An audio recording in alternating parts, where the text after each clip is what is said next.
then we are good to go. So, welcome everyone to what we thought last Thursday was the last meeting of this current council, but today is the last meeting of this current council. And we're here today. The only real item on the agenda is to finish up our grant process and to move forward with that. So we leave the next group of council with some plans in place and some good programs moving forward. So what we're going to do today is we're going to um, review the tier one application and review them. We're going to quickly look at the three applications that on last Thursday you asked for more information on.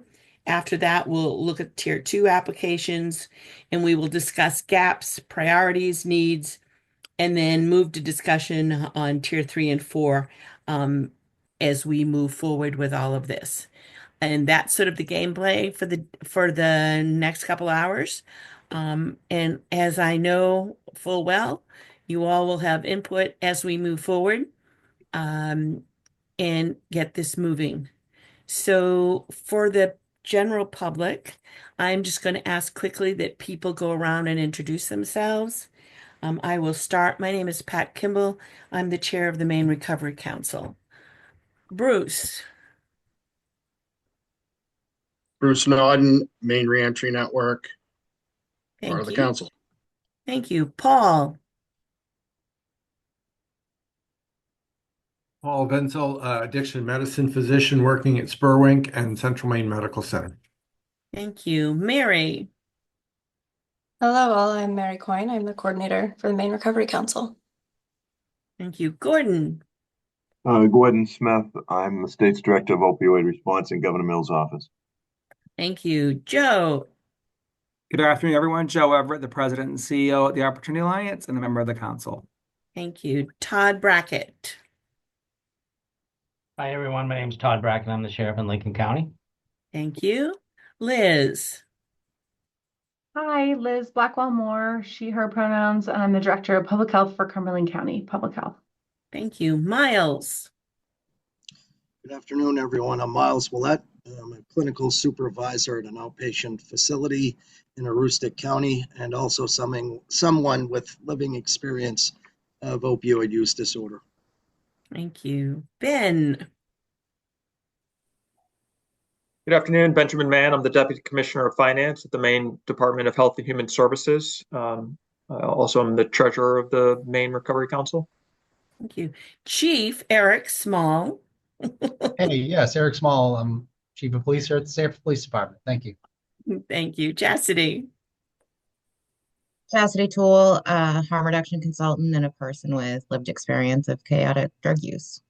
thank you. Katrina, Katrina Bonish, Attorney General's Office.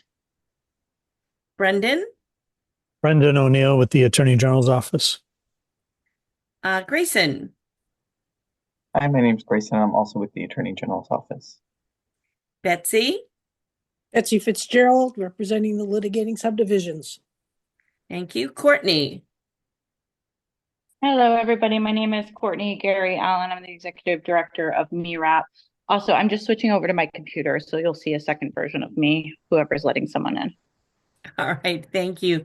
I just learned that Kina is on hospital service and may or may not be with us. And I know that Representative Kraft had a conflict, and so she will not be with us today. So, but Kina may, if she has the opportunity, may join in. So, thank you all for introducing yourselves and welcome to the members of the public for always having an interest in the work that we do. It's greatly appreciated. So I'm going to turn this over to Mary at this point, and let her share with us what she has to share with us about the tier one review. And at that point, we can ask questions about the three. I think there were three in question in that tier one group. Wonderful. Thank you, Pat. I will pull up the spreadsheet that was shared with you all ahead of this meeting and will be made public by the end of this week. And while I'm doing this, if members of the council would like to also pull up the 3 applications that I shared with you, and that would be helpful. Let's see. Right. I trust you can see my screen now. The 3 applications that we decided to table on Thursday from Tier 1 were from Maine General Medical Center initiating their mobile harm reduction services in Central Maine, Maine Health's application for an integrated harm reduction program, and then Preble Street's low barrier shelter-based OUD. Let's start with the Maine General Medical Center. I'll open this up to the council for any questions or discussion that you would all like to have.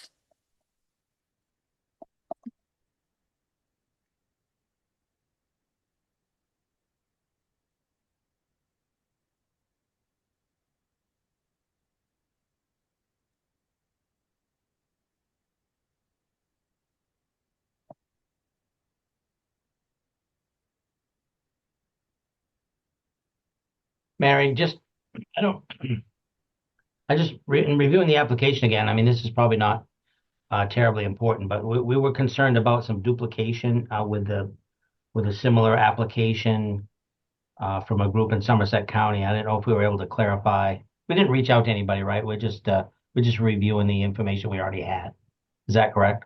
Yep, that's correct. And that came up, Todd, I think you had left at the end of our last meeting. I had asked if there was any specific follow-up, and the council had requested that I just share these applications with folks, and that we could go from there.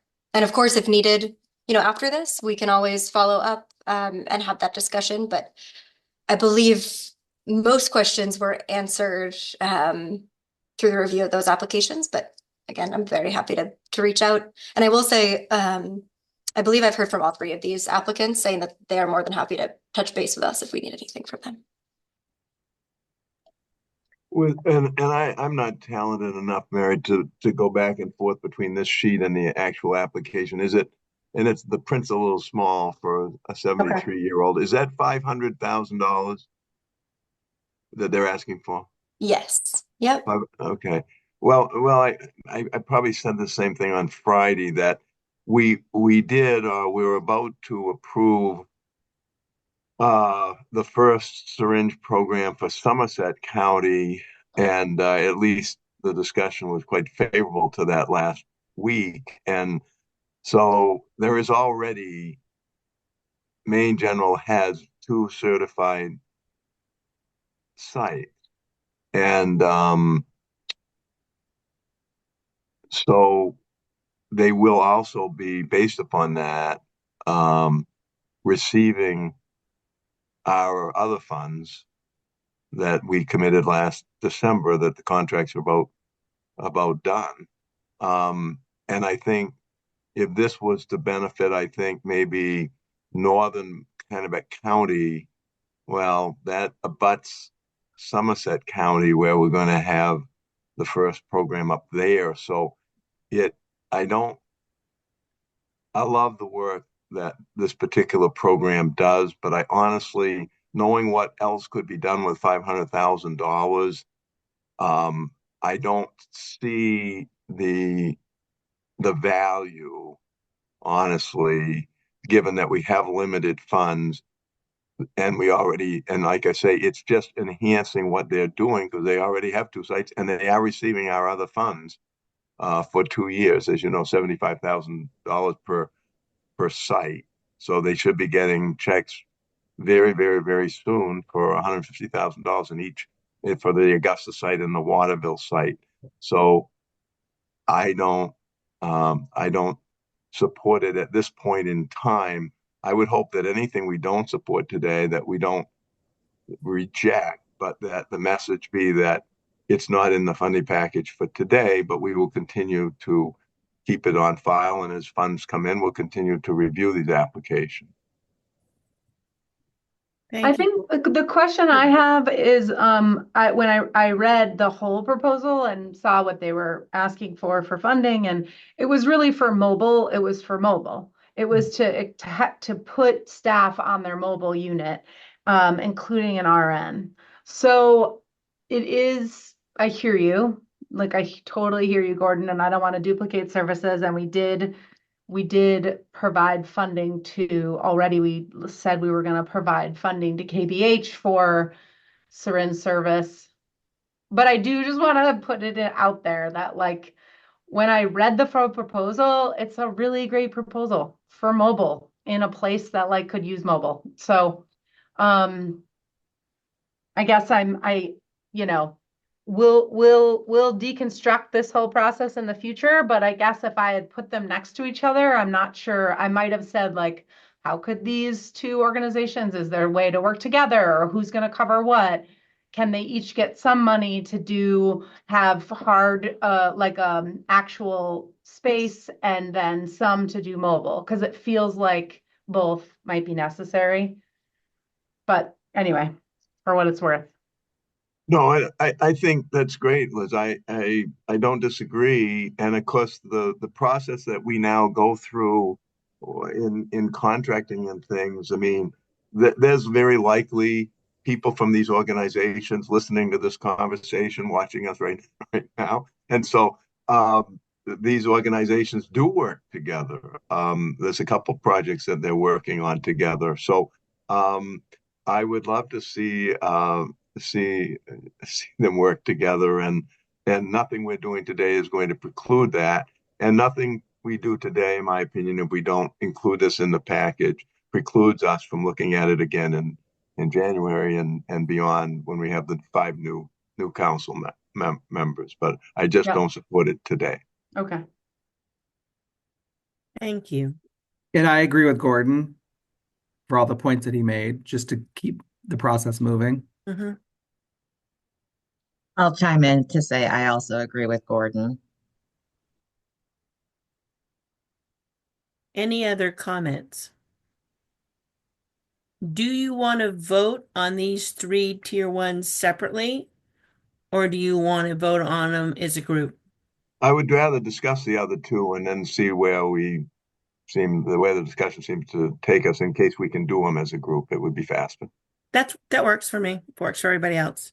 Okay, so no other questions in regard to Maine General. And again, I think Gordon makes a valid point. It is a good program, and it's not like our funding is ending. We have, 20 years of funding or plus years of funding that we certainly can look at programs. But today, again, we're sort of looking at, where are our gaps in the state, making sure we're not duplicating services, and geographic pieces of where these grant dollars fall. So, all right, thank you. No other questions on Maine General. We'll move down to, is that Maine Health? Yes, this is Maine Health's Integrated Harm Reduction Program. Their team is requesting $860,575 from the council to support that program, which will provide services to Cumberland and York County. Mary, in this same tier up above, does the Maine Health, don't they have a second project in this tier that we did support, Project Dahmer, $973,000? So my only case here, again, this is really a good application. It was well scored, but I don't think that we should be funding at nearly, close to $2 million. As a basic equity issue of all the little nonprofits that are in here that could do a tremendous amount of money do a number of work for their projects. I don't really want to fund any entity that has 2 successful applications in tier 1. I'd like to just set it aside for now. It's not that we won't come back to it. It's just that they have $1 million almost in Project Dahmer. That's a really substantial investment that we're making in Maine Health and its projects and its harm reduction project. And I think a second project, I'd rather use the money in some of the other projects we can talk about later. Thank you, Gordon. Paul? I voice agreement with Gordon's point. I really wish my wife was here to hear all these agreements with Gordon. It's I rare. also agree with Rare. Gordon. It's so weird. This is a very weird day. And I agree with Gordon It again. is recorded, Gordon, so you can play it at home for her if you'd like. Chastity, you have a question. It's not even a question. Before everyone echoed in, I was coming in to say it's very odd, but yes, I agree with Gordon. So just one more for the record. I don't know, Gordon. You may ask big today because everyone seems to be in agreement. Um, I'm looking to see if there's any other questions in regard to that grant proposal. You know, as you do, as you look at things, again, we are trying to be, look at things is a whole package, and it is kind of hard to look at a program and say the package was good, but again, that importance of making sure that our dollars go into areas that frequently don't see funding. But all right, the last one for review is Preble Street, low barrier shelter. Yes, Preble Street is requesting from the council $863,760 to support their low barrier shelter, which provides services in Cumberland County. And this is under the recovery support pillar. So here, the questions last week were, how does this relate to the other two low barrier shelters in the same tier? Mid-Maine, a homeless shelter, but 529, which we have already approved, and Milestone, which was 300 and change, 300,000 and change, as I recall. And I think the idea was, well, given that the state also, I think there's 5 low barrier shelters, the state appropriated quite a lot of money to assist them in the last session. They still need more. I'm very strongly supportive of all these projects, but I think we'd like to see them, and the contracting process, of course, would be so much easier if we took all 5 of the low barrier shelters, decide what the funds that we had to support them, and had one contract, and then maybe Preble Street could some contract with the others, because they are working together. They work together on that state funding. So it's a very high need, but they do have some state funding, and I think that we should have them all work together. I don't want them competing. They're all serving the same population, just in different geographical parts of the state. Thank you, Paul, then Courtney. I was also a little bit confused in that in tier 2, Penobscot Community Health Center has a application for the Hope House, which is being acquired by Preble Street. It is. And that's a whole separate application, and it's not clear to me which one is for what facility when I read the applications. Mm-hmm. I can't speak for PCHC, but I'm pretty sure that Preble Street now is the full operation of Hope House. The newspaper said it, and the application said it would be in early 2025. I think the newspaper said in February 2025, but it's not clear to me why Penobscot Community Health Center also put in an application for Hope House if it's going to be, taken over by Preble Street. Yeah, it definitely is. And when I reviewed that application, really could not figure it out. Thank you, Paul. Courtney. Paul said the same thing I was going to say. I wasn't sure. I read both of the applications. I wasn't sure how they interacted with each other. And I was curious if maybe we could ask Preble Street to combine those asks and come back to the council with the direct asks about the support that they need for both of their shelters, but with one ask. Yeah, that's a good suggestion to combine those. Liz. Yeah, I think going back to them and asking for clarification, I think if you look at the budget, it's for staffing at Elena's Way and Florence House, but then the Smarkles are related to all the other low-barrier shelters. Like there's just a mismatch for me on what's happening. So not just, but it's like, yes, come up with a proposal and come back to us would be my recommendation as well. Thank you. Any other questions? I agree with what's been said, and I like Gordon's idea, and I know we've heard from Greg Payne, but I think what more strategic approach to low barrier shelters would be a Mhm. great idea for the next council. Yep. Really intentionally.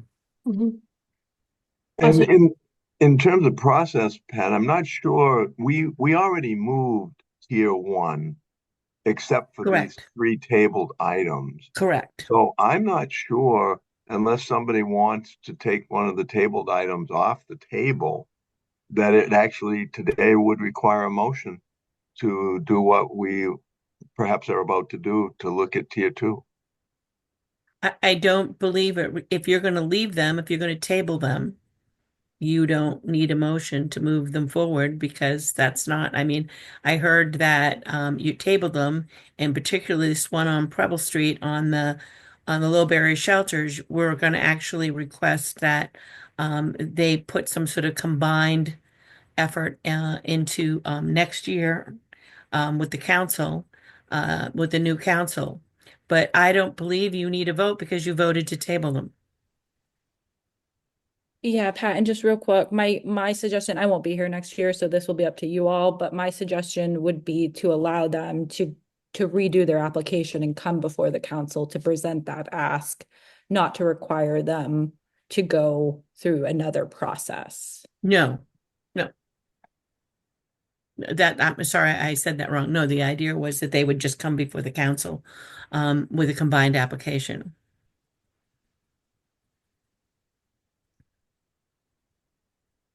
Okay, so Mary just asked that can we clarify, are we asking Maine General and Maine Health to also resubmit applications, or are we just tabling this and not accepting their application? We did hear definitely that Preble Street, that's what people want to do, but the clarity was Mary wanted no clarity on Maine General and Maine Health. Yeah, just to give a financial perspective a little bit, I think we're funding the most number of contracts that we will fund right now. So I don't think it makes sense to have people to resubmit applications because we're going to, unless we're going to stop funding projects that we're funding right now in 2 years, we're going to have to the budget goes down every year after this. So we'll have to evaluate where we're at with finances next year in 25 and everything and see where we're at, and maybe some projects fall out. But having people resubmit applications at this point, I don't think makes sense until we sort of organize ourselves around what the available balances are and because we're going to have the number of contracts that we fund year over year will decline by definition because the budget goes down year over year. Mm-hmm. Thank you. Thank you, I Ben. was just gonna echo, I agree, Ben, and I think that I'm not agreeing really to making any promises. I think we're going through an evaluation process. On Thursday, we talked about revisiting these great applications, but I don't think we should leave today really tying the hands of the future council and also making work. So I think the new council can pick up this work per everything Ben just said. I take back my suggestion. You're 100% right, Joe. I should not be suggesting the tie in the hands of the future council. I apologize. Take it back. No worries. I was just thinking more about work without you. So, Kina is now joined us, and she said in the chat if there's any specific questions anyone has it for Maine Health, to please let her know.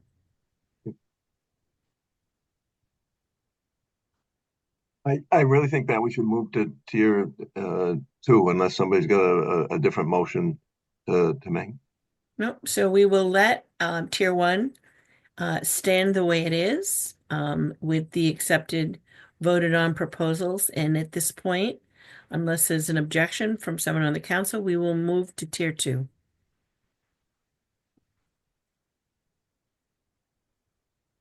All right, moving to tier two. Thank you. All right. More little print. I know, I'm sorry. In the future, I'll have a better way of doing this, but I think we'll have a better way of doing a lot of things in the future. Brendan, I see your hands up, so I will pause before I continue. Thanks.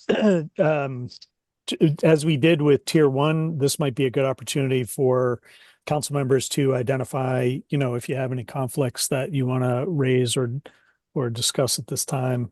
And, we can do it again when it comes time for voting. Thank you. Okay, so Brendan, thank you for that. Are you suggesting then that anybody that has a conflict with respect to anything in tier two presently should declare that conflict? Yes, please. Yeah, that's what Okay. I'm suggesting. Okay, thanks. So that's Courtney, Keena. Do I see any other hands? Looks like Courtney and Keena both have a And conflict. Chastity. Chastity. Oh, why didn't that come? There it is. And Chastity. All right. Brendan, do you want us to say on the record what it is? Yeah, unless you have a concern about that. No, I don't. I'm the executive director of MIRAP, which is one of the projects on the tier. Chastity. I'm on the board of that project. And Keena. I'm just declaring this in case we work with MIRAP, but also Common Space as a partner on our grant. Okay, thank you. Did I miss anyone? All right. Look at that puppy, Courtney. All right. Mary. All right. The first organization on our tier two list is Healthy Acadia. They are requesting 403,498 to support their safe harbor recovery residents for women and children. This is a recovery support application that they've noted is statewide and in Washington County, but I do believe is primarily in Washington County, just for the record. They've not received settlement funds from us. I have also highlighted two evaluator notes for each application. My intention behind this was to present a little bit more information to the council about how these were all scored, now that we're getting into some of the more nuanced discussions. So I will just click over to those quickly. As you can see, I also have an evaluator recommendation tab. There's no key to this, I'm sorry. Yes means the evaluators recommended funding it. Yes, with my plus sign and a dash means evaluators were in favor of funding it, but with changes to the funding amount requested. So throughout the rest of the tiers, you'll see that. And one evaluator in this application would like to see a funding change. I will say, when I went through the evaluations for this one in particular, I didn't see a specific note about what that funding change was. So I'll call that out and then open it up for discussion. I have my hand up, Pat, if you. Oh, I'm sorry. So I'll be very brief. I think well, it's not important whether I was an evaluator or not. I just want to make the point that this recovery residence for women and their children is the only recovery residence in all of Washington County. It's been the only one in Washington County for the 6 years I've been doing this. It's also a wonderful collaborative between three organizations: Healthy Acadia, AMHC, and the Community Caring Collaborative in Machias. All have combined. And Downey's Community Partners. Excuse me, Downey's Community Partners. That's right. That own the owned the home, as I recall. So it's a real, I probably should declare a conflict. I don't have any financial interest, but I love this house and what they're doing. And we absolutely need more services in Washington County. And I'd love to support at least the one service they have.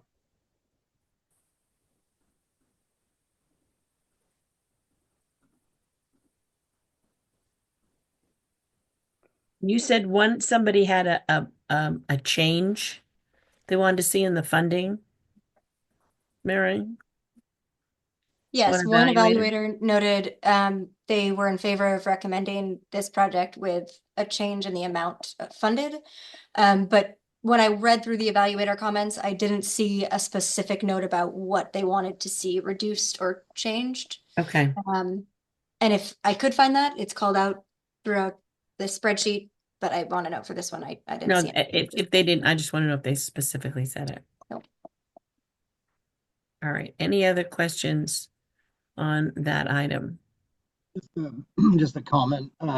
Yeah, I agree with Gordon. This is the type of project that I feel real strongly about supporting recovery housing for women and children. I feel like just that speaks for itself. They've been around for several years, so this is a great project in Washington County.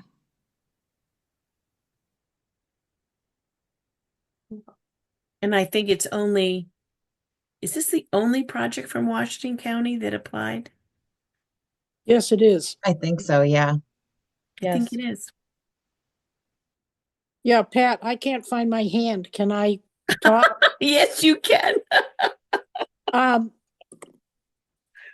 think, if one of the things that the council, maybe in the back of our heads, is that we want to be sure that everybody in the state gets attention.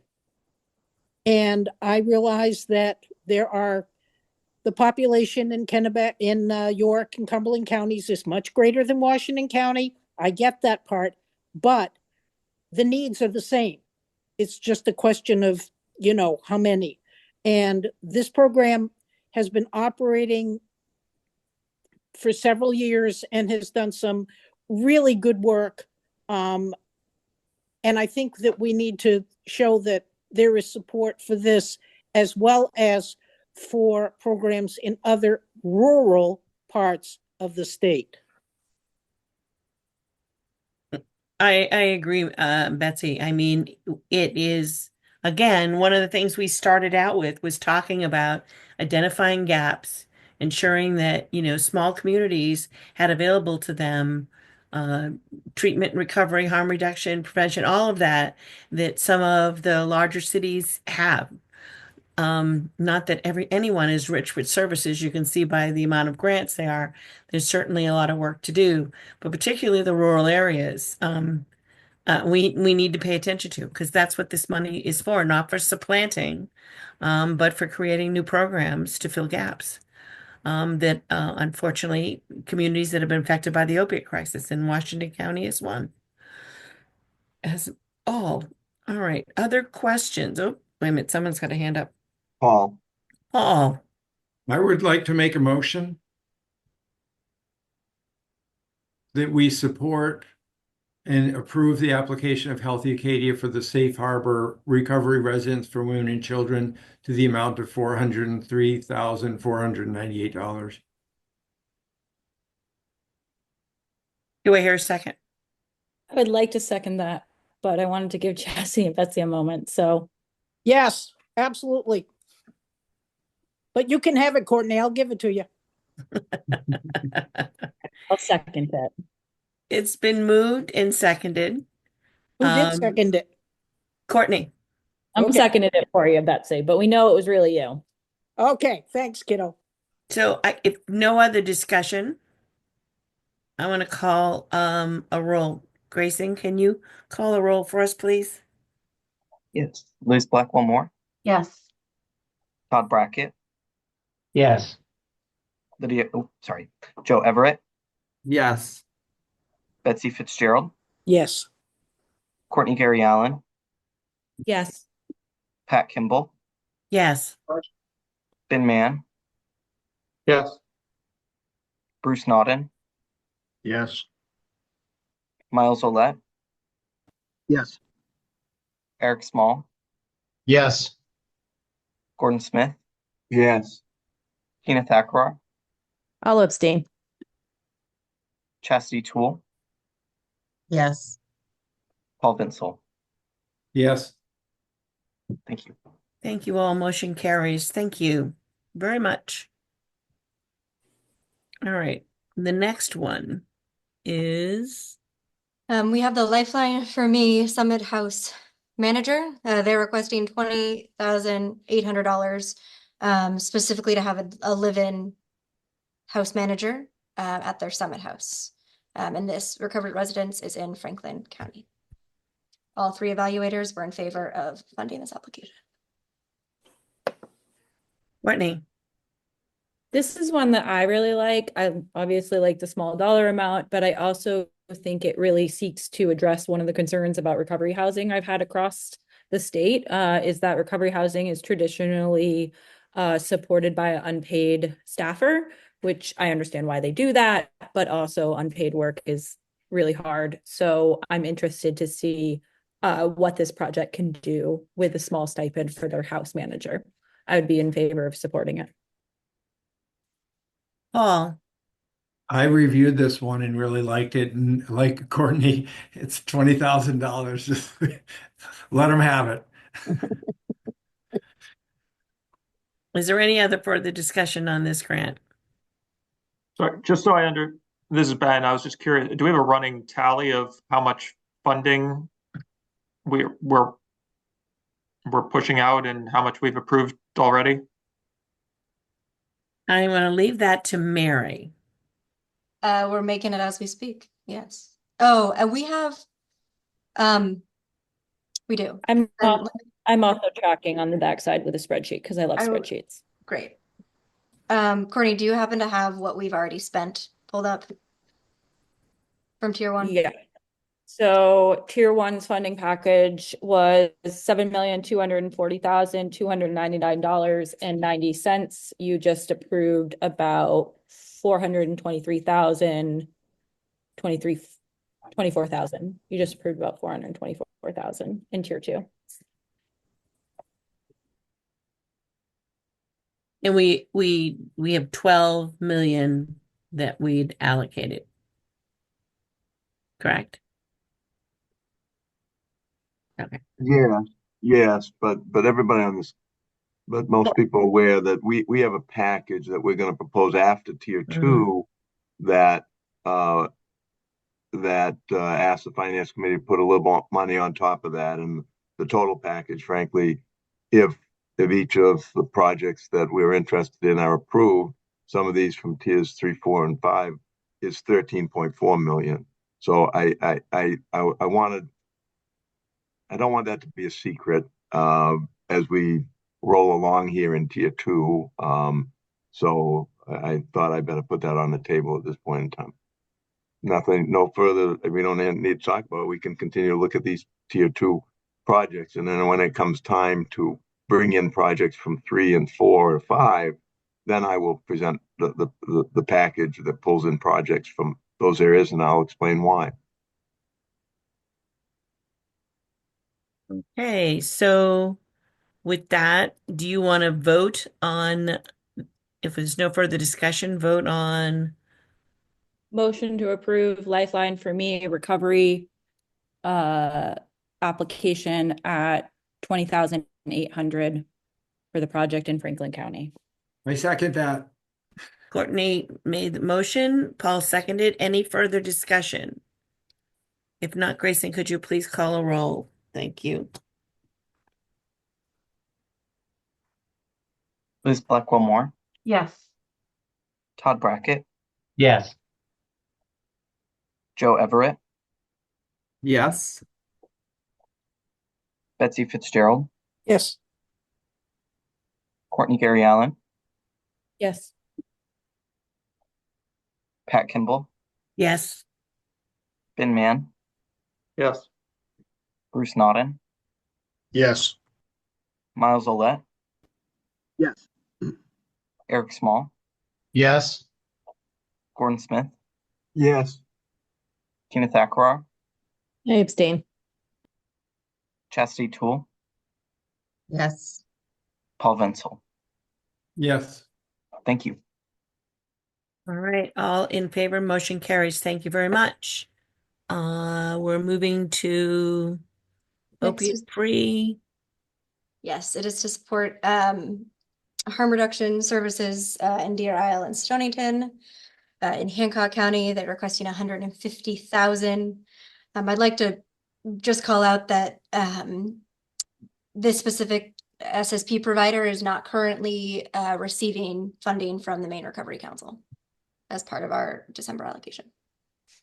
Can I provide some context for them as well? Please. This provider has been operating as an SSP for several years on Deer Isle, the only one there, and they operate under Health Equity Alliance. So when HEAL had to shut down, it also affects their operations and they haven't been able to serve their community. But if they operate Chastity under Maine Health Equity Alliance, are they under their certification or do they have their own certification? Are they a certified program? No, they will have to get So certified. yeah, for they'll that. have to get theirs. But I want to make clear from what to follow up on what Chastity said, that we can't say too much about this, but I just want you to know that that the reasons that HEAL certification has been suspended had nothing to do with the work on Deer Isle.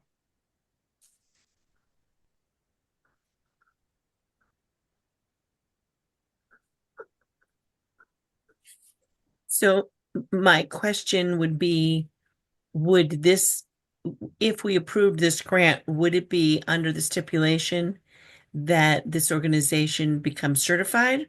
Or is that not really part of this? The people see that? Well, that's a great question because syringes are decriminalized, you can run an uncertified exchange. Um, so I actually think probably it should be part of the motion, and I say that because this is consistent with what we did with the other SSPs, and this local part actually kind of got the short end of the stick on our. We sent everybody else $75,000 per year for 2 years. So they're asking for $150,000, same amount of money, because they were not getting it. They're not getting it in the other piece. But remember, we did condition those payments on these program being certified. So I will move that we approve this application on the condition that the money is used to support a certified syringe service program under the rules of the CDC. Do I hear a second on that? I'm sorry, can I just ask a question about that? Mhm. First, Gordon, would that mean that like they would have to follow one for one exchange? I mean, if that is deemed, or is that just municipality based? That at this point, there's no statewide. No, we have our statewide rule is that you can have 100 syringes, regardless of how many you bring back, or the number that you bring back if it's more than 100. So that would not be a problem for this. That would not be a condition of this program at this point in time. So they can operate as needs based. Thank you. Brendan and then Chastity. I'm going to wait until after the vote. So if you want to go to Chastity and call on me afterwards. I can do that. Chastity. Thank you. For the goals that they put in, what I just opened up, it doesn't look like all of it necessarily has to be tied to SSP. So I think we can put the certification part in there, but I wouldn't want to delay their funding until they get certification and just make the certification one of the goals they have to achieve with this funding. I really like that idea. Let them keep operating because it is legal for them to serve their community at this time, but with the goal of becoming a certified syringe exchange. And I'm going to ask a question because I don't know the process. How difficult is it to get that certification? The application alone is a very, very long process. So if you put that within a year that they be certified, is that a reasonable amount of time? Yes, and then I would assume our friends like Gordon would help that get through quicker when it comes to them. Okay. It really because they've been operating and have been doing reporting to the CDC. This will not take. Yes, they have to do an application, but I know that process very well. I'm one of the reviewers of those applications, and this will not take long. So the current motion is that we accept this grant with the stipulation that they become certified. Is Pat, yeah, now I Brendan? do actually want to ask a Okay. question. Is I've lost track of over what time period this grant would be if it's just a one-time, these are all grants, so they're upfront payments. With the other SSP contracts, they're over 2 years. You get 1 year and then a second year. The question is, just to clarify what the intent of the vote is do you want to are you intending to condition any part of the grant on the successful achievement of certification? Because, if it's one thing to say, you have to, as part of the deliverables, become certified, but what if they don't? Well, I made the motion, so I don't. It may be simpler and quicker to just start from scratch. I'll withdraw my motion Okay. and then prepare to make another motion if the person withdraws their second. I don't think we ever got a second. Okay. So if you withdraw your motion, we can move forward with the new one. So I propose that we support this application with the upon the condition that any funds supporting a syringe program be a certified program, and that the funds requested be supplied one half in each of the next 2 years. In other words, $75,000 initially and $75,000 in year two. Point of clarity. Courtney? Oh, go ahead, Miles. I second that. Okay, point of Gordon, are you pretty much just saying you're adding them to the other 19 syringe service programs that are receiving $75,000 per year for the next 2 years? Pretty much that will kind of be the result. They'll be a little bit behind depending upon how fast this contract can be done, because the other contracts I think are all done. But at least it's a good template for this contract, so it might not take too long.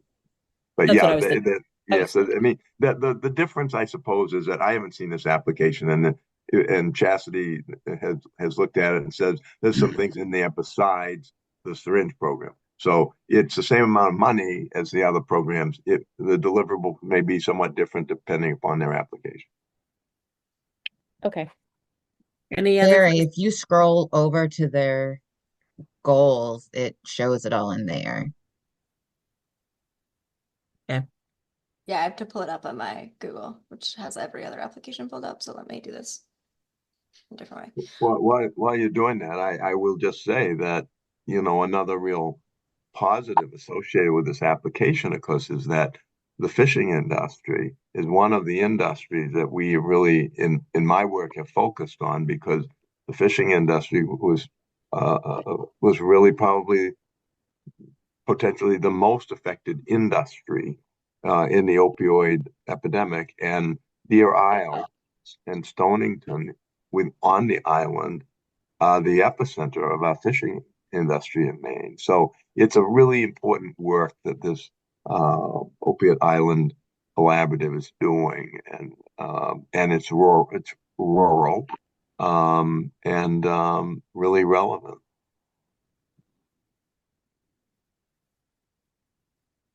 Thank you. And Mary has put up the SMART goals for this organization. Yeah, so nothing in their SMART goals is tied to having to be a certified site. And then if we look at their activities that align, they had, I don't know, a dozen or more listed there, and only one was tied to syringes. Most of them were community naloxone trainings and distribution, um, Good Sam education, expanding testing and treatment for infectious diseases, fentanyl test strips, drug take back programs, and school or youth focused programs. So, Yeah, go ahead, Brendan. I was just going to say that no doubt this application, you see, was prepared before the CDC suspended the license, the certification of their sponsor. So I am certain, knowing this organization, that they will use some of these funds to get a certified syringe. Their volume of syringes is very small compared to our other sites. It's an island. But so I think, again, it's one of these things that, as you know, in the contracting process, Brendan can work on them. And so I'm sure that they're going to want to keep their exchange, which means they'll have to get their own certification, and they'll still be able to do the naloxone and education, all the other things, because when they put those in their application, because they assumed that a lot of those would work off of their existing certification and had no idea that that was going to be pulled. That is true. so just to be just so that I, have a clear understanding of it. So if the contract says, for example, to the extent any of these funds are used for syringe services or syringe exchange services, the organization has to be certified first, as a certified SSP. Is that what I'm hearing? That's my intent. Mm-hmm. Thank you. Todd, Can you hear me okay? I can. So Gordon, if that's I just want to make sure I understand the motion, right? So if that's your intent, and listening and just looking at those goals and things, if we divvy that up 75 and 75, will that hinder them from being able to accomplish some of these other things? I'm not sure that was your intent. So I understand that the 75 is more geared towards the syringe and the certification. I just would hate to see them be held up because of that. I don't know how you would word it, but I'm just a little confused about that. So, well, you're tempting me to put more money on there, but I honestly think that that knowing the volume of their program, and that, see, there's not a lot of cost associated with their operation of the syringe program because they've already been doing it. It's a small volume. They do all these extra things. They did 400 Narcan kits at the Blue Hill Fair.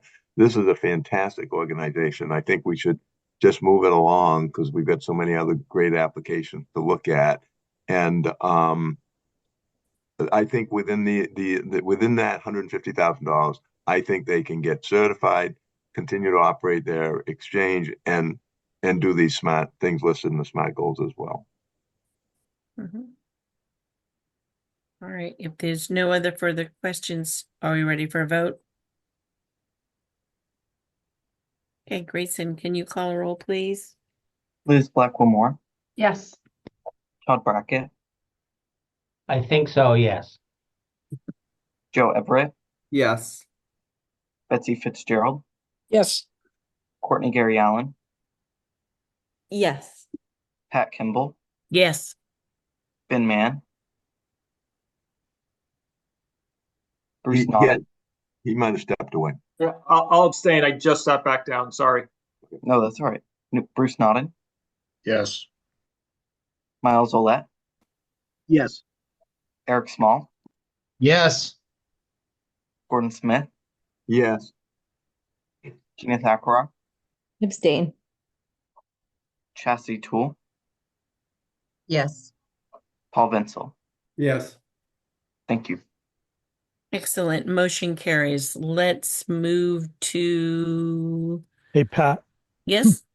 this is the moment I do want to speak, if that's all Okay. right, just briefly, just to point out that, as this section, as the discussion we just had kind of highlights, with the tier one funding and I guess going forward, to the extent that council thinks it's important to condition grants on, like, for example, the SSPs being certified, um, I think you need to do that specifically because from my point of view, I think what you've done with the tier one grants is you've moved to approve them as they were submitted.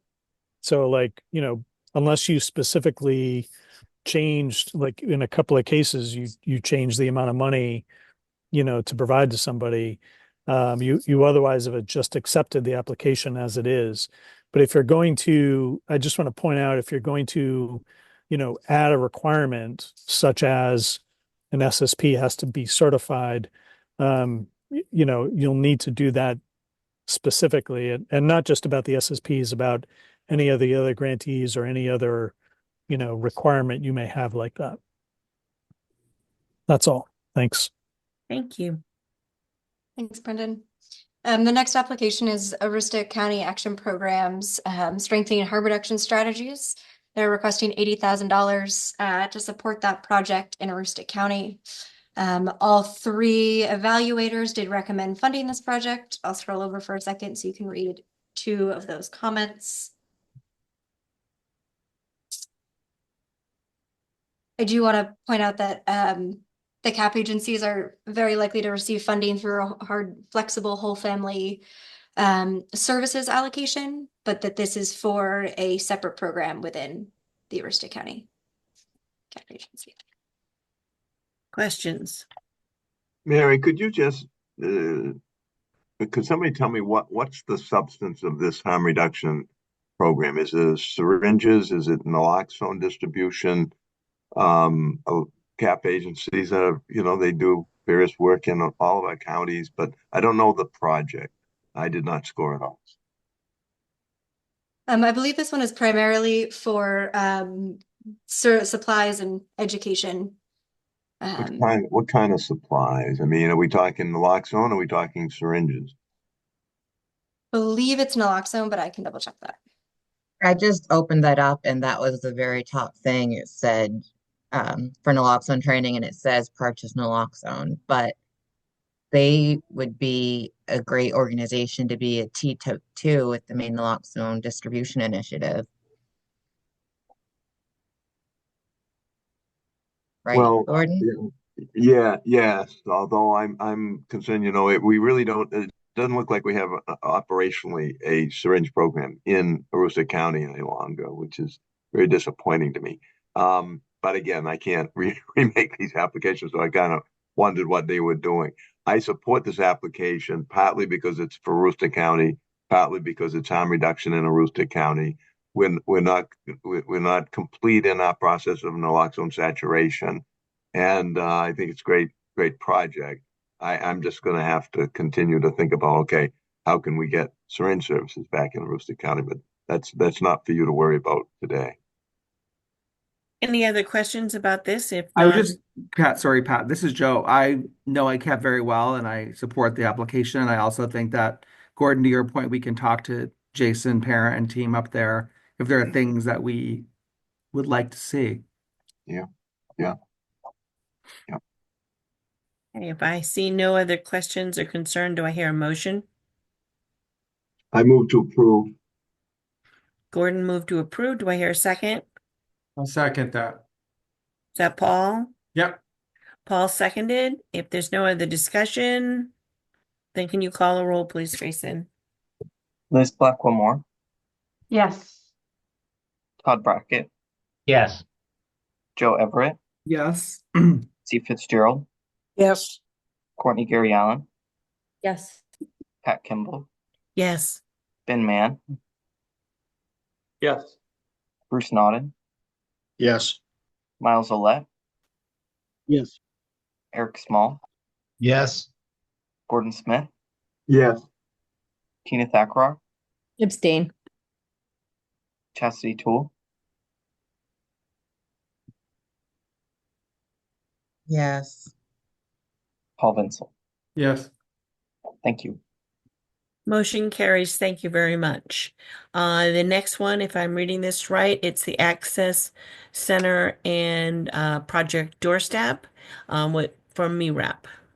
Yes, MIRAP is requesting $499,536 to support their access center and Project Doorstep. I believe, Courtney, correct me if I'm wrong, the access center is a daytime SSP drop-in service, and Project Doorstep is a door-to-door naloxone distribution service. This is in Kennebec County. I want to call out that all evaluators were in favor of funding this project. Two requested funding changes.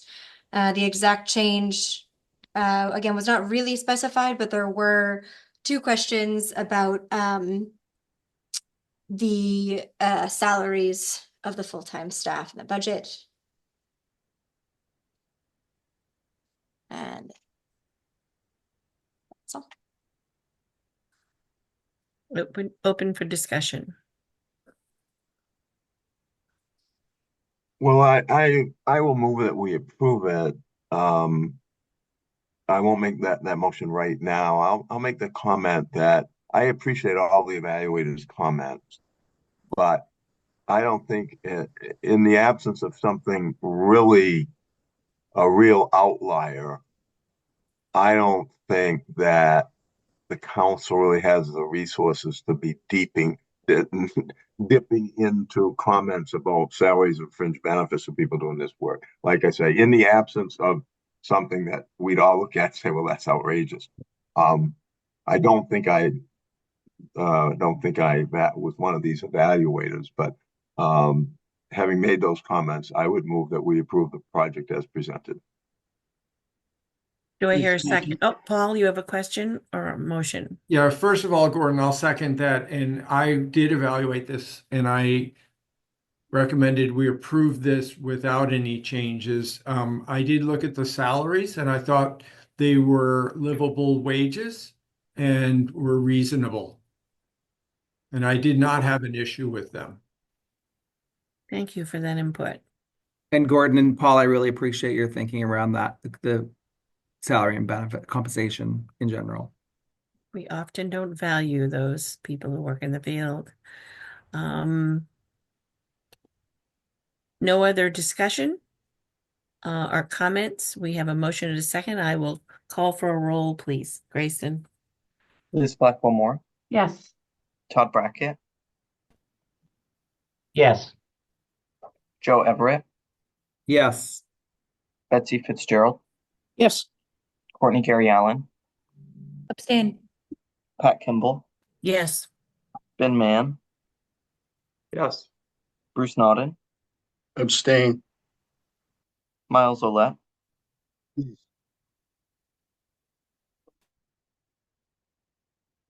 Eric Small, Yes.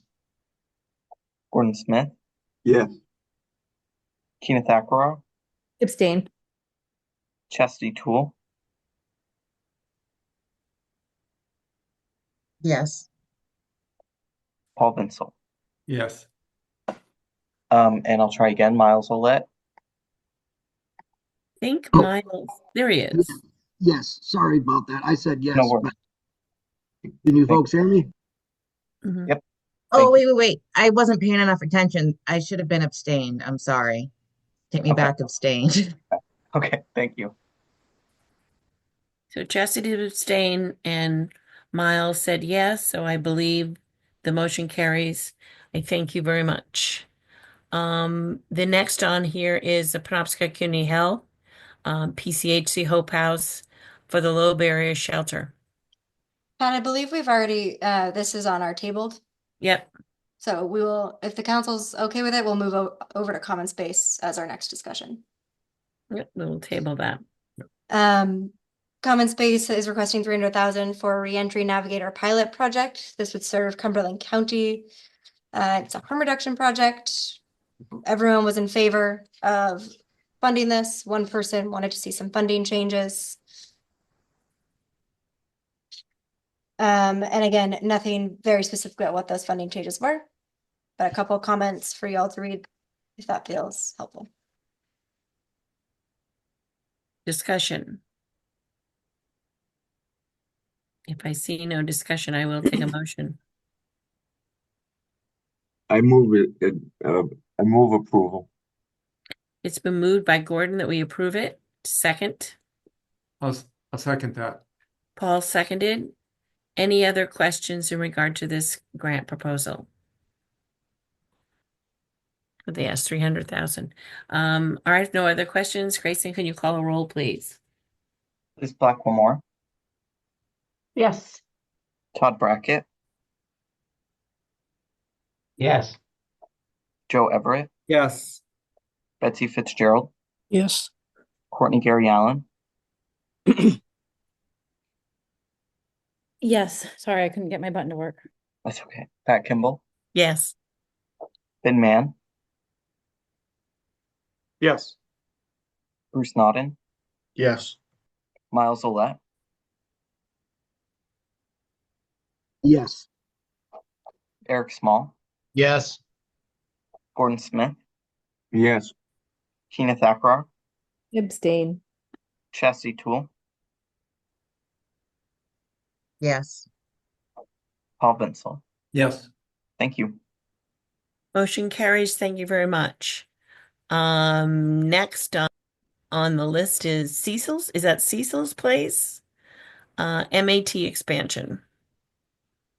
This is for the opening, I believe, if I'm remembering correctly, the new recovery residence in Kennebec County, which will offer MAT services. They're requesting $235,000 to do so.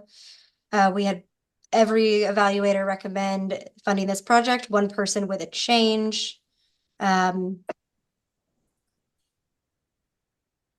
not specific about what that funding change would look like, but a couple comments. And I'll open it up for discussion.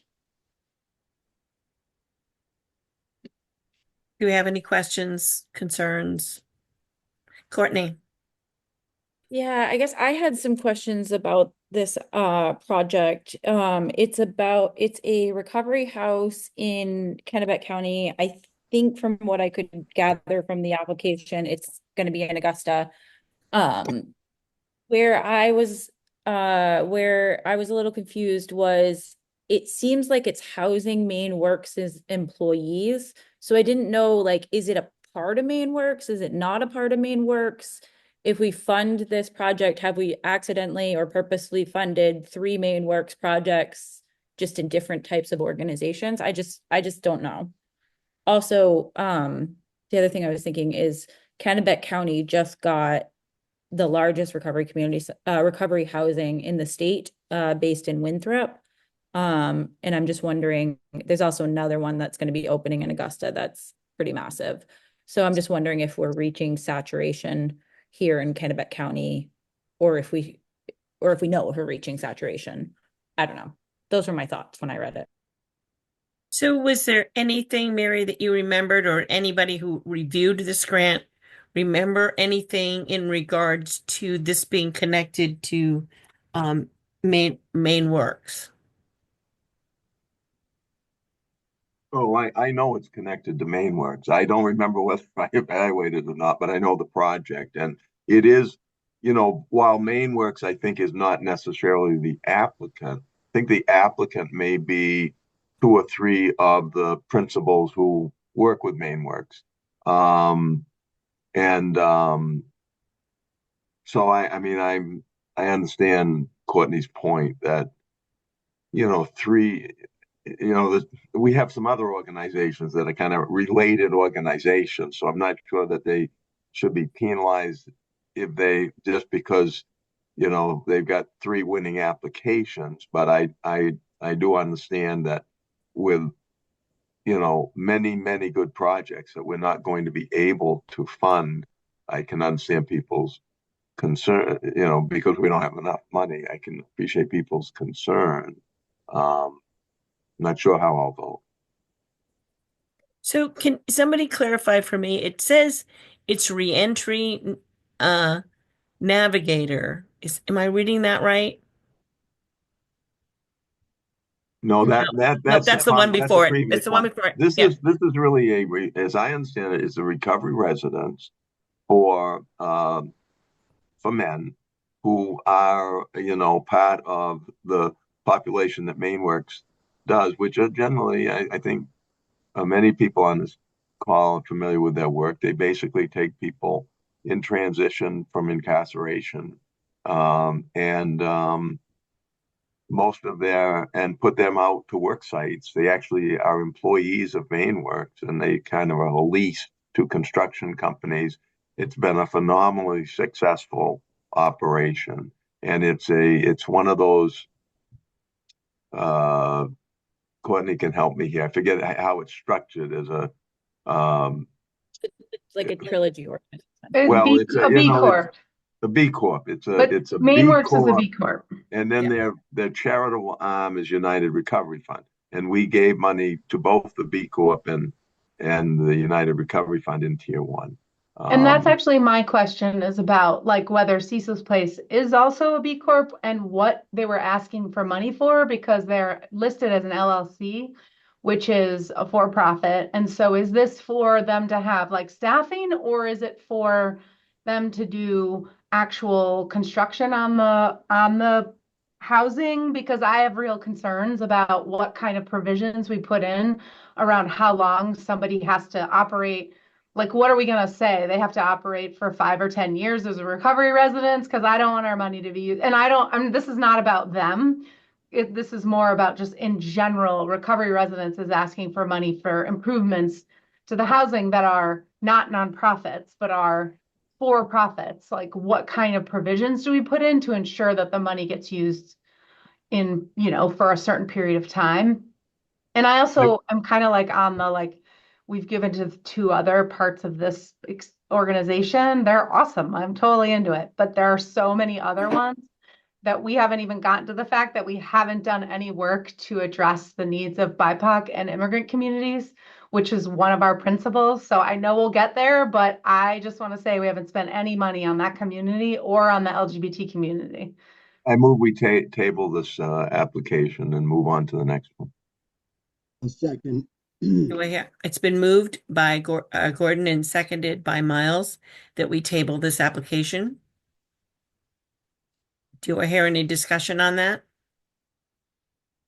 I'll just say, I evaluated it as well in my first comment, which was what Mary showed was it sort of comes down to the need in the area, and I think Courtney answered that question for me. I realize there's need all over the place, but we're making trade-offs against other projects. So I just wanted to say that. I'll let you carry on with the vote now. Thank you, Ben. All right, there's a motion on the board that we table this proposal. If there's no other discussion, Grayson, can you call a roll, please?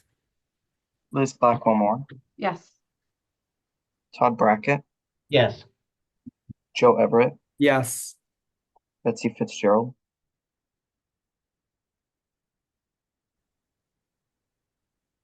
Courtney Gary Allen, Yes.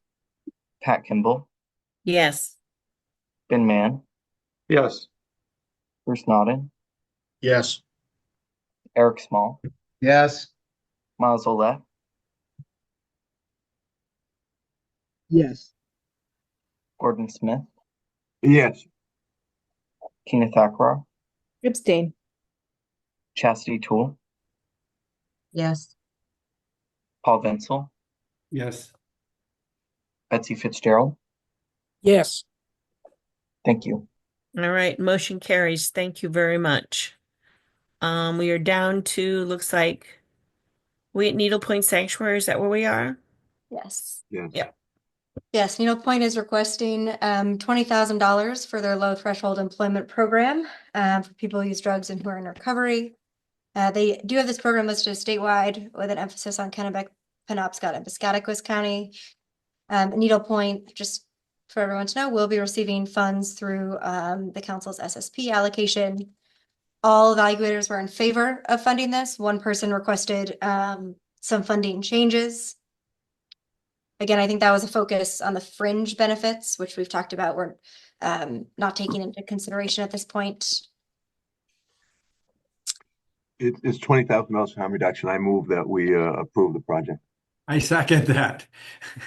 It's been moved and I seconded, don't, and there how couldn't can be you many change, how can you fringes. change the funding of it's $20,000? Maybe they wanted to do Hey, more. maybe they wanted more. I used that button to, I didn't use it on that one because I wasn't in that pillar, but I used that button to be like, give them more money, which seems ridiculous now. I did it. I did the same thing. I said, give more. All right. So is there any discussion in regards to this grant? If I see no hands or discussion, Grayson, can you call a roll, please? Liz Blackwell-Moore, Yes. Todd Brackett, Yes. Joe Everett, Yes. Betsy Fitzgerald, Yes. Courtney Gary Allen, Yes. Pat Kimball, Yes. Ben Mann, Yes. Bruce Naughton, Yes. Miles Olet, Yes. Eric Small, Yes. Gordon Smith, Yes. Tina Thackrar, Abstain. Chastity Toole, Yes. Paul Vincent. Yes. Thank you. Motion carries. Now, if I'm looking at this right, do we have 2 left on tier 2? Sure. Yes. And then we'll do a total Yes. after 2. We Okay. will. The next application is for Lake Region Recovery Center. They're looking for outreach for $150,000 in support for outreach recovery coaches and also recovery coaches in schools. They're planning to support Cumberland and Oxford County. We had all 3 evaluators in favor of funding this. One person mentioned with a funding change. Give you a second to look over these.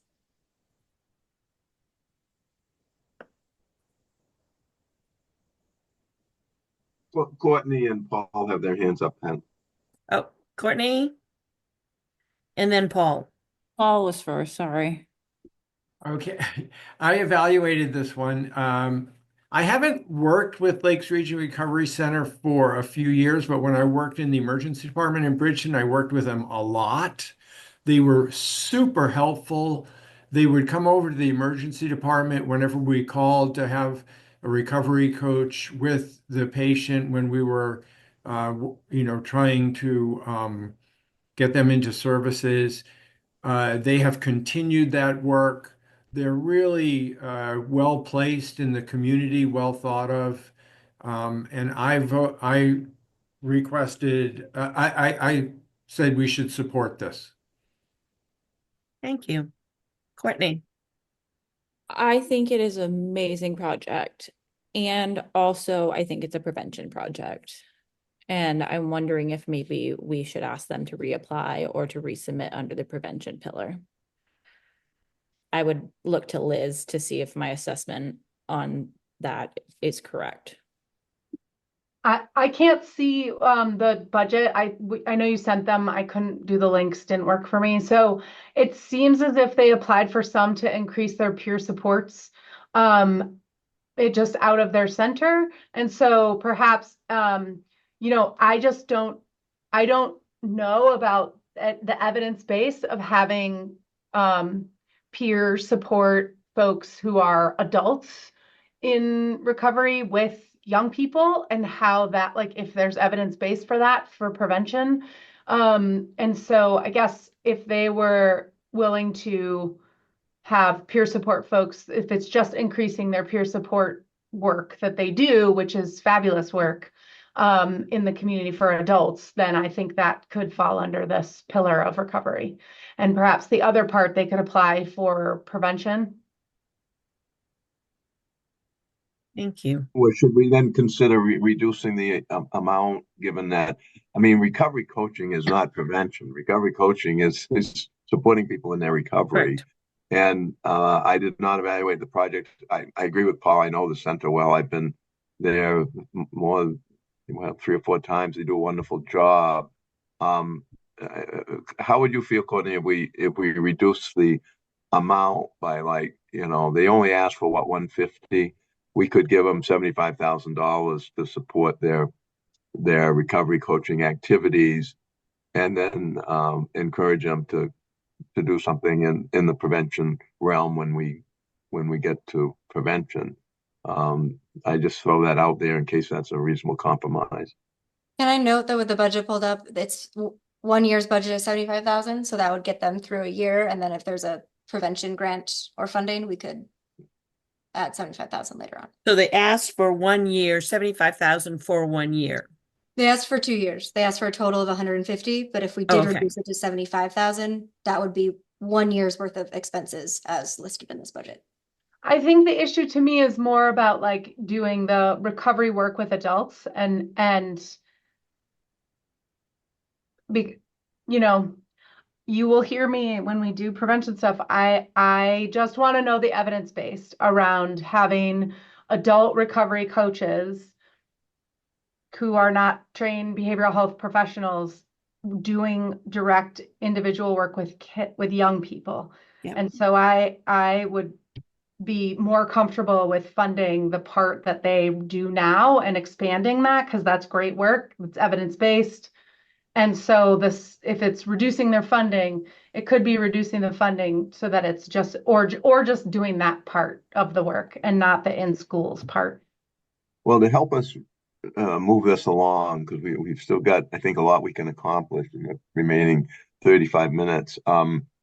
I would say, Liz, by the way, that we have a pilot. I hope there's an evidence base because we have a pilot program in another part of the state where we're training people 18 to 22 in a special youth recovery curriculum. And they will be serving as recovery coaches for people from 12 to 22, but it's a very specialized curriculum. And so I don't know if this is what Lakes Regional is trying to do, but we do believe there's an evidence base for it. We're piloting in another part of the state.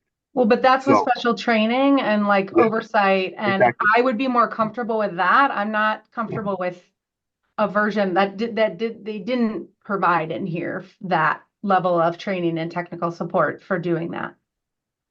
Well, I'm going to move because we got so much to do. I'm going to move that we reduce the amount to $75,000 and ask that they focus on their recovery coaching for adults and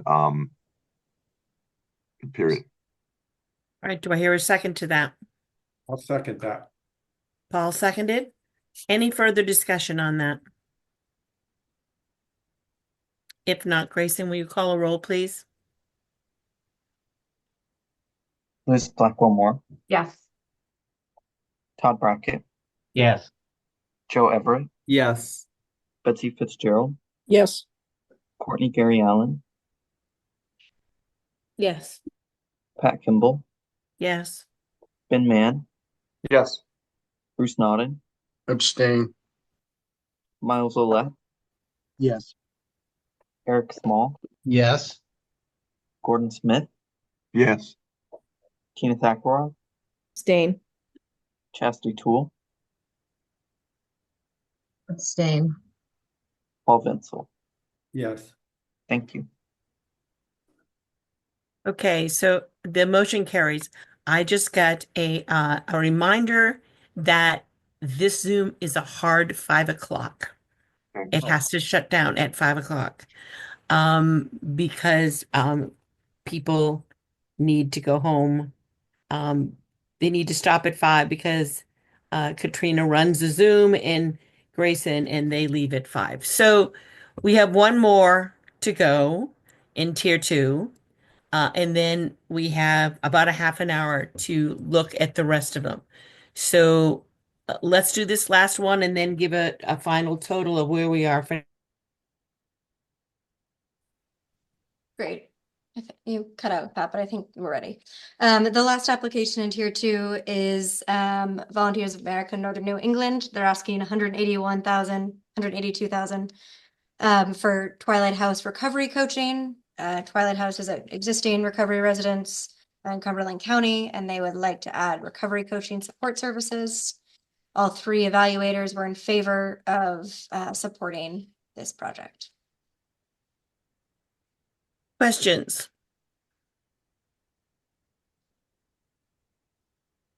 No questions. If no questions, Grayson, will you call? Well, I need a motion. I know the property. They do a good job. It's a nonprofit organization, as you know, Volunteers of America. So I will move approval. Gordon Second. makes Gordon makes motion, Paul seconded it. Any further discussion? I read this proposal and it was great. It's very good. They're a very good organization. Yeah, they are. Thank you. Grayson, will you call a roll, please? Liz Black, one more. Yes. Todd Brackett, Yes. Joe Everett, Yes. Betsy Fitzgerald, Yes. Courtney Gary Allen, Yes. Pat Kimball, Yes. Ben Mann, Yes. Bruce Naughton, Abstain. Miles Olette,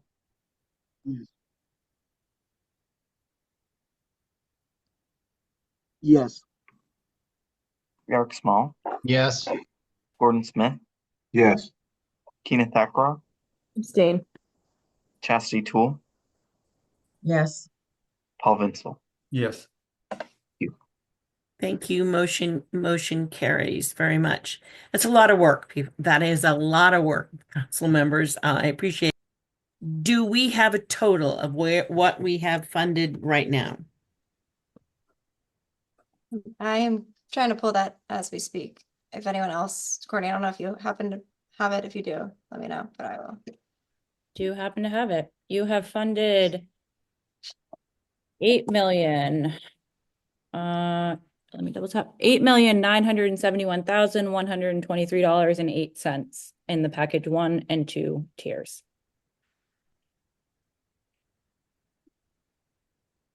So we're still within our budget.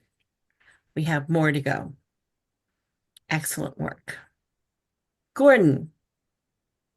So, knowing that now we're proceeding in unknown territory into tiers 3 and 4 and 5, I'd like to take just maybe 5 minutes to share with you some work that we've done since Thursday.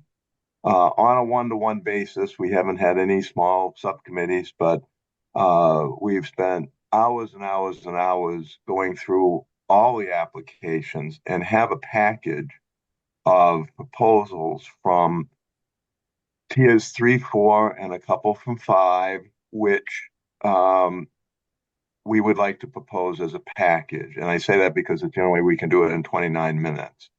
The justification for this, and this is so important that the public and all of you understand, that this isn't, going off script. We intended to try we expressed an intention all along to try to balance the amounts in the pillars between recovery support, treatment, harm reduction.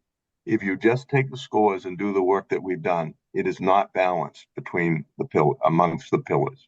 We also have expressed an intention to try to benefit the entire state and the rural areas of the state.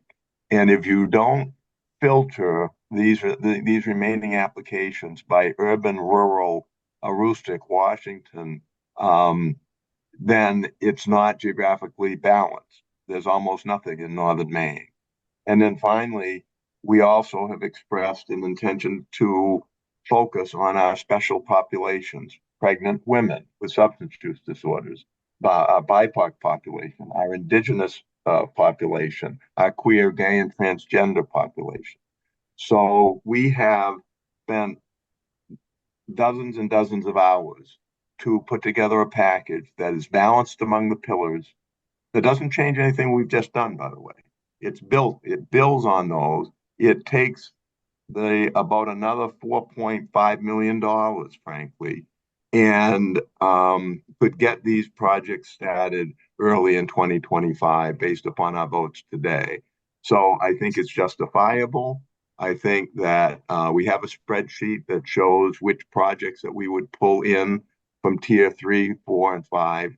You do not have time, honestly, to look at all 123 applications minus the ones that we just did in tiers 1 and 2.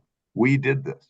And it may sound a little heavy-handed, but we were up against a very time-driven process with the council going out of business like tomorrow and us wanting to get as many of these projects approved as possible. And so I apologize that we didn't get this before the Program and Grants Committee between Thursday and Tuesday. Under the right to know law, there's no way that we could have done that. So I'm just going to leave it at that. We have a package. I hope you'll let us present it, and we can do it in 26 minutes if you'll let us.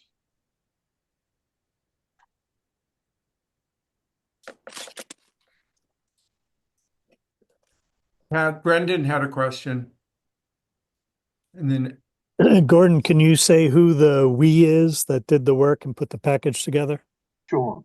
It started with a conversation between Courtney and myself, and then we actually individually, one or the other of us, talked to every member of the council and described why we thought it was important to provide these filters to balance the pillars, and had one-on-one telephone conversations with every single member of the council. And do any of the council members have any conflicts that you want to mention in any of these pillars? Well, I would call upon the council members themselves as we vote the pillars or as we vote the whole package to, there would be conflicts. There's no question. I know of a couple at least. But I would, I'm not the one to disclose those. There would be some conflicts to disclose before the vote, Brendan. Paul? I don't know exactly what's in the package, but I do have a conflict on this, something in Tier 3, which is the Central Maine Medical Center Family Medicine Residency. I work there once a week. But what I want to say is I want to thank all the people that worked on this. I think they did just a marvelous job in trying to meet the goals of the council in how we distribute the money, how we do it evenly in the pillars and across the state and across the communities. So I thank them for doing this work. Thank you, Paul. And Paul, I can tell you, that project is in our package. So thanks for disclosing your conflict. Yeah, there's a conflict there. Miles? Yeah, Brendan, I believe I'd have to see the package, but I believe I'll have a conflict, Brendan. So Miles has a conflict. Paul has a conflict. The project that you are involved with, Miles, it is in the package at a reduced amount of funding, so you would have a conflict.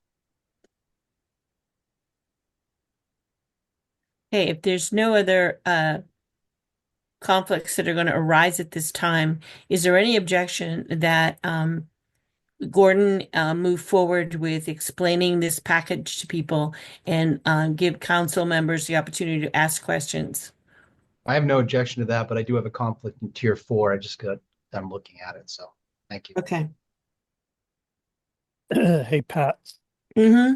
Let me just take a minute to ask, any council members who had these one-on-one conversations, if you want to take an opportunity to, describe your conversation, this would be the time to do it. So I had a conversation. I don't mind going. I had a conversation with Gordon. I was pretty honest with Gordon. I had to,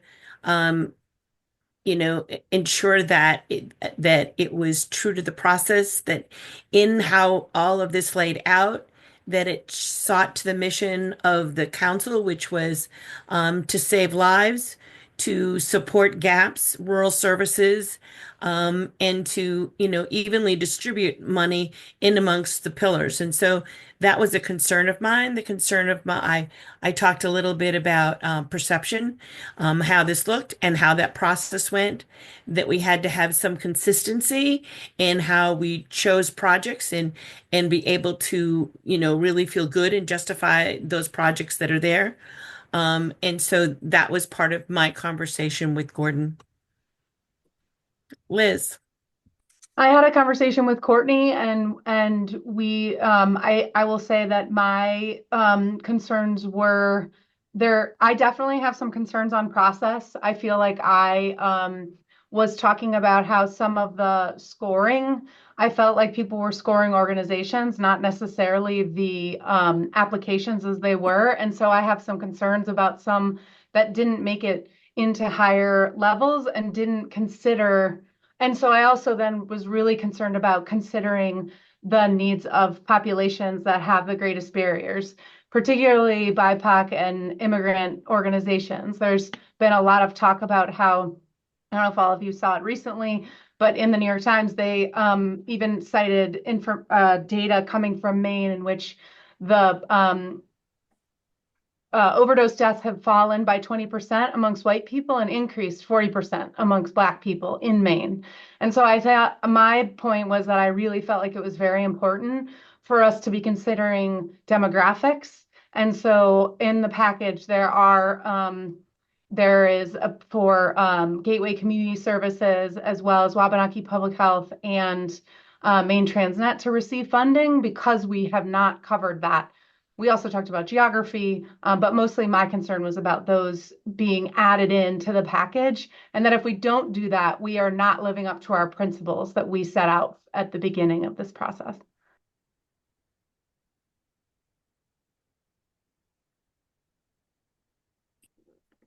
Thank you, Liz.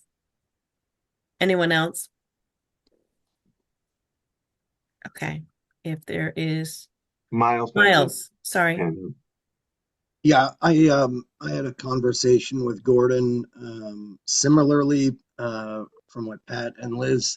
For me, geography was a big deal. A lot of these tier one applications were going to southern Maine, Portland, Aroostook County. Didn't see any or Washington County up until today, and then the populations of people as well as the pillars, trying to even those out. And part of that package was discussed. I've got the Northern Maine Wellness Clinic is in Northern Maine, and we talked about reduction of what we could do to survive to be able to open the clinic. So. And this is Joe, and honestly, Courtney and I had a conversation, and I think it was a lot about process and just the need to sort of really give a fair review to all these proposals. A lot of them were really, really good. And just something we talked a lot, and Courtney won't be in version 2, the next console, but just that was a lot of our conversation. Thank you. I'll chime in. Oh, good. Sorry. I also talked to Courtney and I talked to Betsy about all of this because luckily I ran into her before everyone had to have phone calls anyways. And a lot of it was on the process and the timeline that we had and not being able to thoroughly go through everything and give stuff the attention it needed. So through all of this, I feel like we were able to give things more attention and look at projects that aren't just the big organizations with grant writers who score really well. We could look at the grassroots and the places that we know really need it. Yeah, I had a conversation with Gordon. I think Chelsea just made a couple good points there that I agree with. Everyone did. But our conversation focused. I like process. And it's not ideal, but I do think there are pros and cons, honestly, with everything that we've done in public hearings, as well as this sort of the last set of initiatives to come forward here. So I'm okay with it because there are pros and cons, and I know we wanted to weight some of the priority and goals and objectives that we set out early in our time here as a council, and I think this does achieve that. Thank you. Okay, so if there's no other thing, again, I apologize. I didn't know we had to get up at 5. So I'm going to quickly. I'm going to delegate to Courtney to go through just the package, the project, the amount, and starting with tier 3 and then tier 4 and then tier 5. I think we can do that in 15 minutes, and then I'll make a motion to approve the package, and the last thing we can do is vote. You know, maybe we'll pass it, maybe we won't, but I'd love to have Courtney, who has the individual spreadsheet on which projects from the other tiers we are suggesting to bring in order to balance the pillars and provide geographical representation and serve our special populations. Can I also ask that I just have a second after this vote and discussion to say a couple things, please? I will attempt to do this very quickly. Mary, if you could please drop your spreadsheet so that I can share mine. I've also given access to everyone via your emails if you like to follow along on your computer instead of the screenshot. There we go. Speaking to process, I 100% agree. I feel like maybe me and Liz might have been the most vocal on this council term around process and ensuring that that there was a good process. And I just want to start off by explaining to you all that I'm very proud of the work that went into this proposal and where it gets us in the end. So there was an analysis done of the funding distribution across pillar, as well as scoring tier, as well as the locations of these projects, the total package of the projects. I was live updating this spreadsheet as you all were discussing the packages, the projects today. So the project total package as currently presented would come in at $13,901,879. $13,901,879. Never seen that much money in my life, so that was hard to say. It does distribute it pretty evenly across the pillars. I will highlight that harm reduction gets a little less than we originally intended, but the justification for that is that harm reduction also got more in December than any other pillar. Recovery got less in December, and treatment comes in right around the appropriate amount. It's pretty evenly distributed across every county. There are some individual counties that will not receive funding in this round of funding. They have either received funding in previous rounds, or I would encourage the future council to discuss ensuring that you target your future money to these. Finally, I'm moving on to, I'm going to skip these tiers. This is the package that you already voted in, 1 and 2, and this is 3. Just moving through these quickly, the Somerset County Jail is a injectable Suboxone program, providing them with $350,000 to provide folks who are incarcerated with the best treatment available to them, which is injectable Sublocade. This is the justification for funding this project is it's a justice impacted population, as well as moving on to the Bangor Area Recovery Network would received $282,408 for a justice impacted recovery coaching program in their county jail. This is a project that's already been operating and is currently running out of funding due to the fact that it was previously operated under ARPA funding, and they would receive funding as well. Next up in tier 3 would be the Portland Fire Department. This is a project that does mobile outreach to women who are pregnant or postpartum, who also have substance use disorder. This is $80,000. Again, this is a project that is currently operating and targets, the justification is targeting women who are pregnant, a target population for most at risk of overdose. Next up, we have MD3, which is a project in Kennebec County that is physician level doctors responding to an overdose scene to help ensure that people who are overdosing get the best medical care that they can, as well as they can initiate MAT services on site. Again, this is a project that is currently operating, and this would be a continuation of their ability to provide that service in Kennebec County. It's a very innovative way of treating overdose scenes, having a physician on site. Again, the target population is people who use drugs, most at risk for an overdose. Next up, we have Wabanaki Public Health. This is their current operating detox center. As we all know, detox centers across the state are struggling to make ends meet. This would fund their ability to keep going. Again, I also want to highlight that this is the only Indigenous-led organization that has applied for funding. And so in an effort to ensure that we are meeting all of our minority populations where they're at, this would be a target to Indigenous communities at the full funding amount of $1 million. Next up, we have Tier 3, which is Central Maine Medical Center Family Medicine Residency. Again, this is a targeted program that seeks to expand access to treatment expansion at $296,433. I'm not sure if I was going to breathe there and ask if there was any questions, but I feel like we're running out of time, so I'm going to blow through these and then I'll take questions. Next up, we in Tier 4 is St. Andre's Home. This is a very specialized position that seeks to work with folks who have survived sex trafficking and opiate use disorder. This is only a $60,000 ask, and again seeks to serve some of our most marginalized populations, women and men who have experienced sex trafficking. We also have Michael's Active Recovery House, which is a recovery residence in Aroostook County. This was targeted in an attempt to ensure that Aroostook County receives a good portion of this settlement fund, with the acknowledgement that Aroostook County was actually the most targeted by OxyContin per capita, which is where this money comes from, making sure that Aroostook County gets some of this money, and also a great project.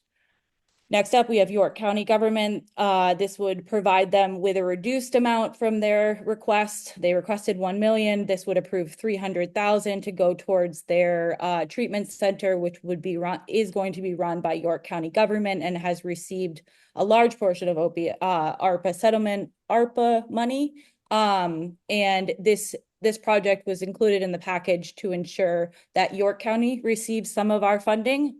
This was, I believe, the only project in York County. And while we wanted to give them $1 million, we're running out of money quick. So we appreciate, it was included because it's a great project. Unfortunately, it won't be able to be funded at the full amount, though this will help them get over the final hump, and they just cut ground the other day. No, we're breaking ground Thursday. Breaking down Thursday. Next up, we have Maine Transgender Network. This is a very cool project. This would provide training to Maine's substance use disorder treatment folks on how to treat folks that are trans and who have substance use disorder. This was included in the package primarily to ensure that we are targeting our LGBTQIA+ community, and making sure that we address the marginalization that happens in that community. And then finally, our Tier 5 proposal to you is Access Direct. Many of you probably know this project. This is a grassroots effort to connect people to treatment and recovery support services across the state. You can call a phone number and they get you connected to treatment. It also provides, really, the majority of the ask was for flexible funding to help folks get into treatment and recovery support services. Next up, we have Safe Spot Overdose Hotline, which is a target for folks who use drugs. People who use drugs can call this phone line, currently operating out of Boston Medical Center. This project would stand up this overdose prevention line in Maine, as well as hire Maine-based call coordinators, so that when folks are using drugs alone and they are at highest risk of overdose and death, they would be able to call this phone number and get connected with an operator who will talk with them as they use their substances in an effort to keep them alive through that moment and get them connected to services when they're ready. And then Lifeline Addiction and Recovery Services. This is a methadone clinic in Aroostook County. Again, this target population is Aroostook County, as well as increasing access to methadone and ensuring that Aroostook County has access to treatment and recovery support services. And last, but definitely not least, is Gateway Community Services, which is an immigrant and BIPOC-led opiate recovery and support services project. This was included in the package to ensure that we are highlighting the needs of BIPOC and immigrant communities, totaling $13,901,879. Thank you, Courtney. Before we get to the total, Mary asked for a few seconds or a minute. I can talk after we vote. Thank you. You sure? Yeah. Okay. I'd like to, before I make a motion, I'd like to ask Ben. I asked Ben last night to that I thought the package was going to come in at 13.4. It's come in at 13.9. So I don't want to make my motion without hearing from Ben as to whether or not he thinks we can do 13.9. Yeah, I do. I mean, I was going to, I anticipated wanting more money to award more projects here. I think we all anticipated that. I was thinking between 1 and 2 million more, and this does come in within that range. I will just say,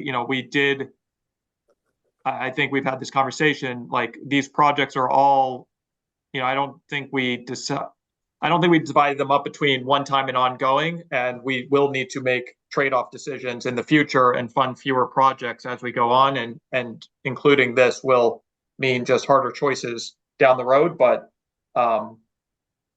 including the 13.9 makes sense from a financial perspective at this point. So Ben, I just have one quick question. This doesn't take away from the money that we have set aside for prevention work, right? We have $36 million in the account right now. We funded about 10 million in December, and we have another 16, and that would go up to 18. So there's sufficient funding, but it's going to require not all of these projects will be able to be re-upped in 2 years. Many of them will not be able to. That's fine, but I just want to make sure we weren't spending prevention money. Thank you. All right. Any questions? Well, I want to thank Ben, and I'm going to move in the interest of time, and I'm going to move the package. That was as described by Courtney, who really did an amazing job to get through that with a cogent explanation of each of the projects, and I'm so appreciative. So I move that we vote the package as described by Courtney. I second that. It's seconded. I do have a question. The question is in regards to we have people who have to abstain. Right. If we vote this package in, do we have enough to pull it in one motion to pull the package through? Well, I think we can determine that very quickly. So if Paul and Miles and Eric don't vote, was there any other? Tina, but she's not here. But Tina, Brendan, not here. we covered she this wouldn't- topic. I think abstentions don't count, Brendan. You mentioned this on last That's time. right. Abstentions don't count. Right. And so And we're voting in 3, 4, and 5. So 1 and 2, anyone who has a conflict in 1 and 2 can vote in 3, 4, and 5. So I mean, I know the projects that are there, and Paul's declared a conflict, Eric's declared a conflict, Miles has a conflict. So if they abstain, then we'd still have sufficient number of people to vote for that would constitute a quorum. I believe Brendan can correct me if I'm wrong. No, we're good. Okay. So I just want to make sure we're good. I move the package, and it's been seconded. It's been moved and seconded. Any other further discussion? All right, Grayson, will you call a roll, please? Liz Blackwell Moore, Yes. Todd Brackett, Yes. Joe Everett, Yes. Betsy Fitzgerald, Yes. Courtney Gary Allen, Yes. Pat Kimball, Yes. Ben Mann, Yes. Bruce Naughton, Yes. Miles Olette, Abstain. Eric Small, Abstain. Gordon Smith, Yes. Chastity Toole, Yes. Paul Wenzel.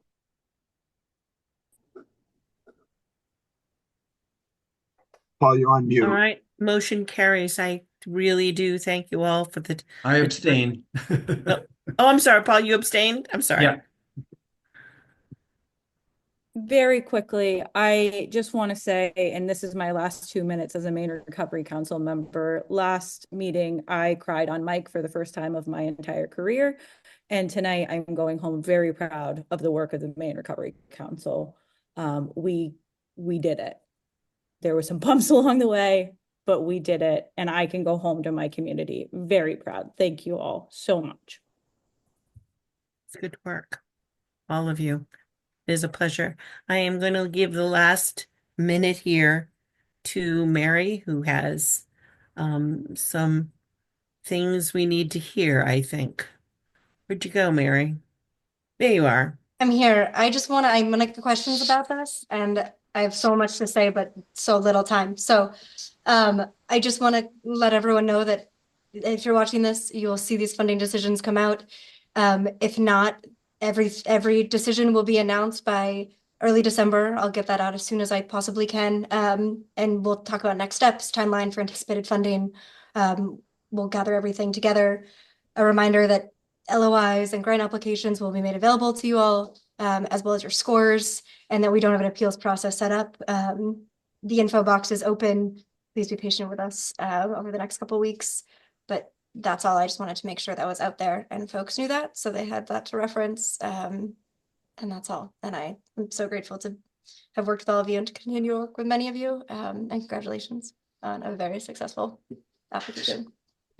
Thanks, Mary. So as we sign off, I do have to say that it's never easy not giving it all away, and that there were so many good projects that we weren't able to fund. And I hope whoever they are, and if they're listening, I hope they know that there'll be other grant projects available, and I hope they give it a try, and reach out and share with us what's going on in their community so that we're able to identify and do that. Again, we did the best we could, and I'm proud of the work that we did.